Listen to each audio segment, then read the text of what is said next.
Welcome. Today we're diving into the incredible life of Sri Ramakrishna. Now, this wasn't just a story about faith. It was more like a profound spiritual experiment.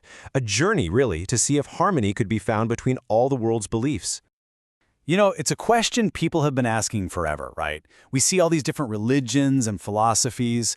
Are they totally separate, or are they all just different ways of climbing the very same mountain?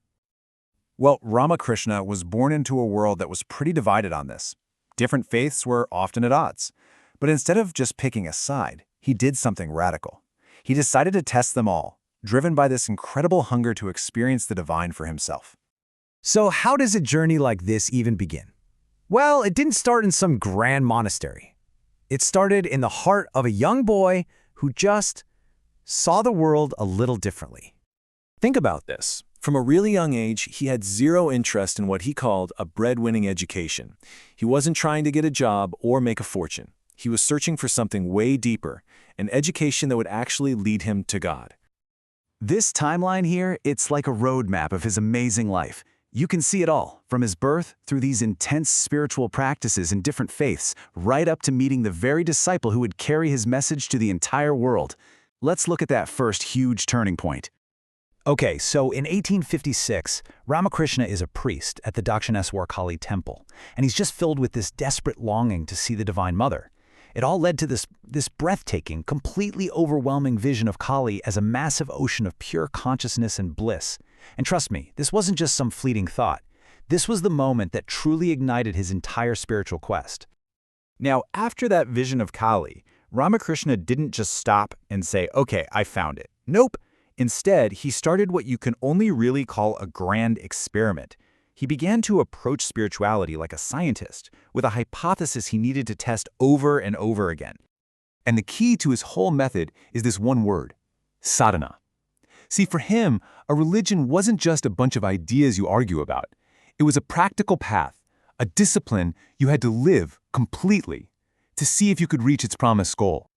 He started his experiments right at home, within Hinduism. But even here, he explored so many different paths. He practiced Tantra, which accepts every single aspect of reality. He dove into Vaishnavism, which is all about deep, personal love for God.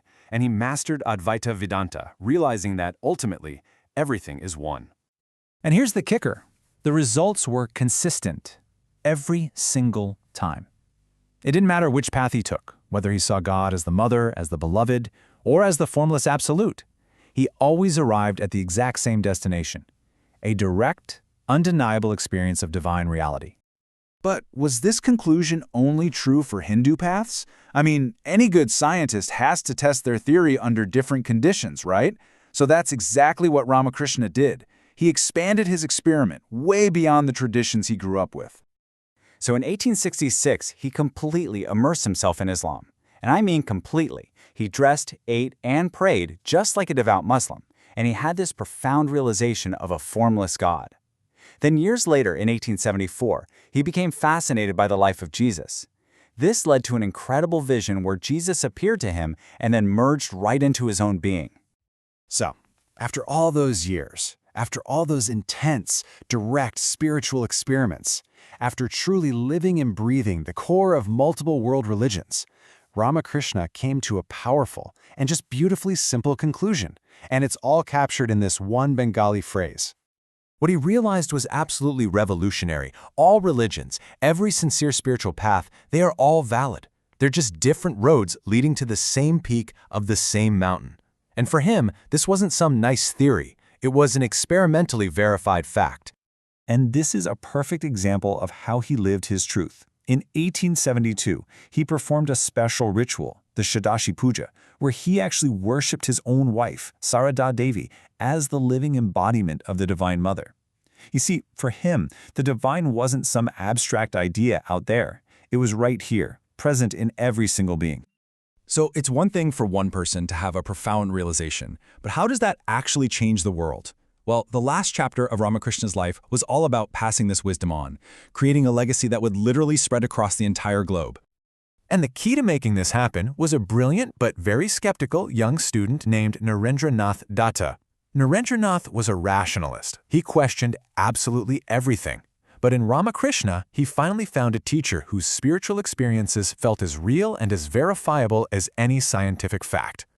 Narendranath would, of course, later become the world-famous Swami Vivekananda.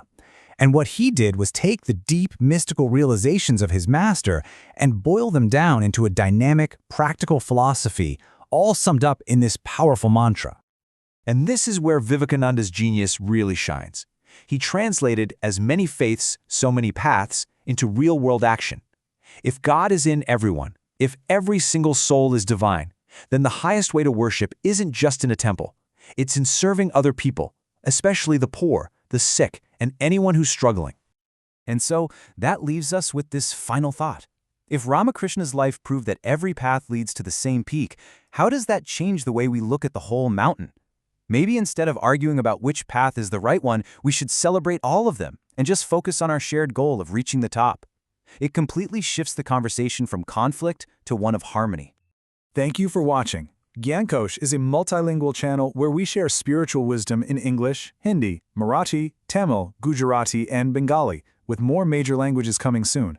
Our goal is to bring you the timeless treasures of Sanatana Dharma in a simple, clear, and meaningful way. On our channel, you'll find daily videos on Srimad Bhagavatam, Bhagavad Gita, Mahabharata, Lalita Sahasranama, Devatan Kural, the Voice of God, the Divine Incarnation of Adi Shankara, Saints of Maharashtra, and Saints of Bengal, all available in multiple languages. If you find our content valuable, please subscribe to Kosh so you'll get notified about our daily videos. Don't forget to like, share, and spread this divine knowledge with your family, friends, and community. Let's together keep the light of Sanatana Dharma shining bright.